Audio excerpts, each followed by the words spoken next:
and pull it to Steve. Once again, this is a character he's been messing around with a lot. But he has been pushed to the brink quite a few times tonight. We've seen a little bit of me Brawler and a lot of Pikachu when that happens. Yeah, and of course hazards off, back on. They do this. They gentlemen off of the hazards rule set, so no moving platforms unfortunately here. But Syrup is making do with what he's got. He's already got a couple interesting strings right here. ESAM has not really had the opportunity to mine whatsoever. Yeah, and it's definitely a problem because once again, this stage doesn't give you much iron. Each stage has different, well, mostly different ways of how you get your resources. And the fact that this stage you don't get iron or, like, I believe you don't get diamond as fast, you can definitely struggle. But ESAM's not really one to use his iron resources. Yeah, he doesn't really go wild with the mine carts and stuff like that. He's more conservative with how he applies that resource, and I think that's a smart way to do it. Okay, Syrup, what a confirm. His magnets are insane.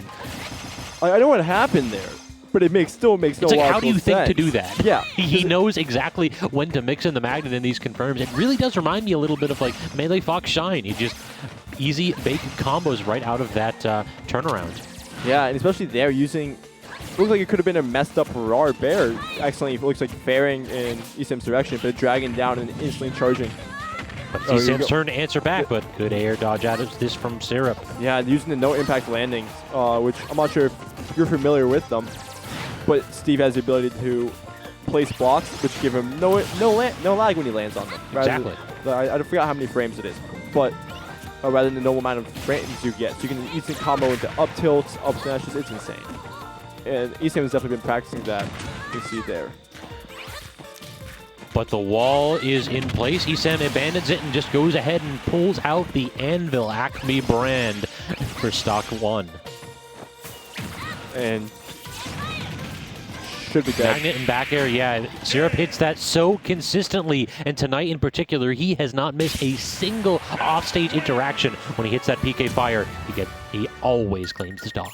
Yeah, especially with a stage like Town and City, you have small blast zones. If you get like one good setup like that, oh, he's pulling out the Brawler. Okay. Okay, yeah. So we said he's been swapping around a little bit in between the secondaries, but no hesitation there. It felt like that matchup. He just didn't get a chance to hit the mine, and that's like the fun button. With Steve, if you don't get a chance to mine, you don't get to have fun at all. But this is the trick that he's been pulling off. ESAM has always made sure that you need to ban Yoshis against him, because Brawlers basically discount Mario in general, and on this stage, he might actually have a better and more consistent 0-to-death than Mario does. Wouldn't say, yeah, probably, that is probably true. Just the fact that this character... Just so many confirms into it. Yeah, and that up tilt hitbox, up air hitbox, there's so many obnoxious like hitboxes that can be used to combo. But that can also be said, the same for Syrup. You can have a smaller general stage, so you can, a lot of your sweet spot kills occur earlier. Okay, ESAM was 100% calling out just the air dodge down from Syrup. Okay, ESAM challenges the PK Thunder, and that's a move where if you mess up, you get deleted.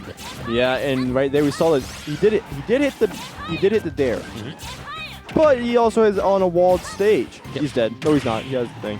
I'm so used to seeing Cake Point's Brawler who runs the counter instead of the feint jump, which would have. Yeah. Counter's good for more aggression, but that like flip kick basically just makes his character's recovery like so much more consistent.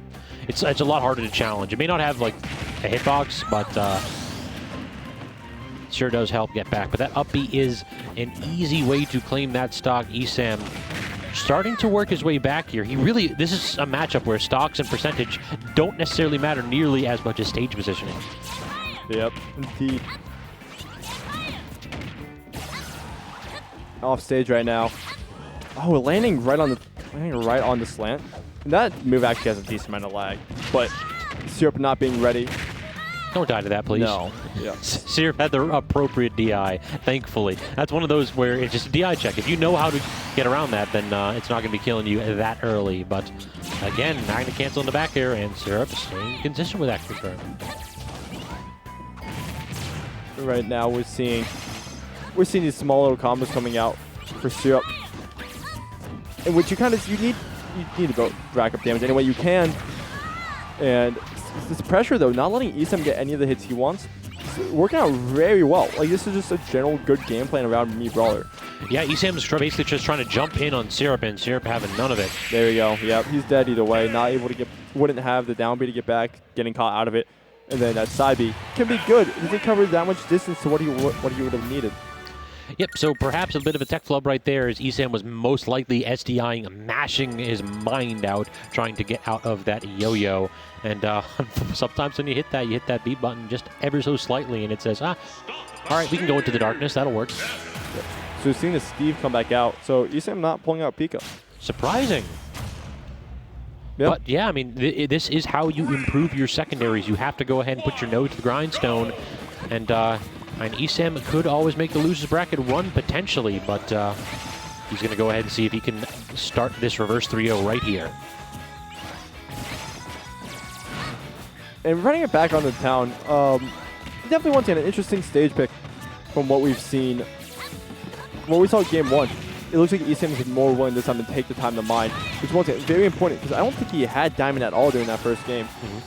And you need to mine sometimes. You just need to. It's just how this character works. It's a it's resource management. It's just how he's designed. But ESAM's lack of trying to find breaks in the game to try to set up a wall, and that does kill. That it does. It's yeah. I mean, look at the resources as well. Like right here, he's got a little bit of iron in the back pocket, and even right there, he didn't have too much. It feels like even when he gets a little bit of a backup reserve of resources, he just ends up building something and then losing his stock relatively quickly thereafter. Still trying to figure out how to challenge that PK Thunder too, and so far ESAM unsuccessful, and Zero making him pay for it. Yep, and yep. Messing up the conversion on the drag down forward air. Going to go ahead and get the back throw. Not going to kill though. ESAM got an iron sword ready, but yeah, that was good. That was just a good pressure, and then he's dead. But he hit the wrong button. He either committed fully to a roll. Using the iframes, just instantly dropping down into a spike. It should be, what's what I'm looking for? Is he, no, he's not dead. But back throw is not a kill throw. He's dead. Nope, Syrup went so hard for it, but ESAM perhaps doesn't have the mash on his up B right there to make that recovery. So Syrup tossing away a stock, but claiming victory with a 3-0 over ESAM's Steve in Game 3. No Pika whatsoever in winners finals this time. I'm wondering if he could have made it back, because they could have, yeah. He definitely could. No, I'm just like, I know like he could have. I also do play Steve, so I know you can make it back from there. But I was wondering if he was still in air dodge lag to start everything up. If that makes sense.